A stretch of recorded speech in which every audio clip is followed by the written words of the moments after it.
එක බොරුවක් වහන්න බොරු 100ක් කියන්න සිද්ධ වෙනවනේ. ඔන්න යාළුවනේ මම ඔයාලට කියන්න යන්නේ මේ කතාවේ ඉස්සරහට සිද්ධ වෙන දේවල් ගැන.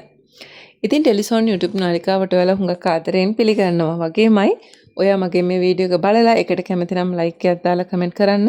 ඒ වගේමයි channel එක subscribe කරලා නැත්නම් මතක ඇතුව channel එකත් subscribe කරගෙනම කතාව බලන්න එකතු වෙන්න. මේ හැම දෙයක්ම නුරාන් කරන්නේ ෆොන්සේකා පවුලත් එක්ක තියෙන ලොකු තරහක් නිසානේ. නුරාන්ට ඕන වෙන්නේ ෆොන්සේකා පවුලෙන්ම පරිගන්න. ඉතින් නුරාන් හරිම වෙලා බලලා හරියටම වැඩේ කරා. මේ හැම දෙයකටම කෙවින්ගේ ළඟම හිටපු යාළුවා වෙච්ච මෙවන්ගේ උදව් ලැබුණනේ.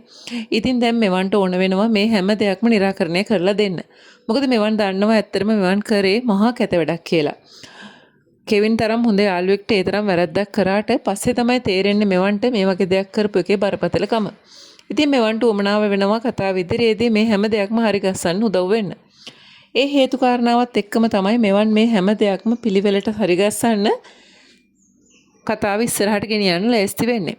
ඔන්න ඉතින් මෙවන් කරන්නේ නිම්නාවී ගෙදරට ගිහිල්ලා මේ ඇත්ත පහදන්න යන්න ලෑස්ති වෙන එකයි. ඇත්තටම නිම්නාවී ගෙදරට ගිහිල්ලා ජයනාත් එක්ක කතා කරද්දි ජයනාත්ට මුලින්ම හොඳටම කේන්ති යනවා. මොකද ජයනාත් දන්නවා මේ හැම දෙයක්ම කරේ කට්ටියක්ම එකතු වෙලානේ. ඉතින් මෙන්න මේ හේතුවත් එක්කම ජයනාත් හොඳින් කේන්ති අරගෙන මෙවන්ට බණේවි. මොකද මෙවන්ලා මේ වගේ දේවල් කරපු නිසා තමයි නිම්නාවි අද ජීවිතෙන් දුක් විඳින්නේ.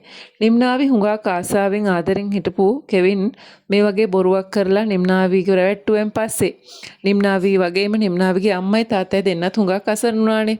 ඔන්න හේතුවත් එක්ක මෙවන් හොඳටම ජයනාත්ගේ ගෙදරින් බැනුම් අහනවා. ඒ වගේම තමයි ජයනාත් මේ කිසිම දෙයක් පිළිගන්න සූදානම් වෙන්නෙත් නැහැ.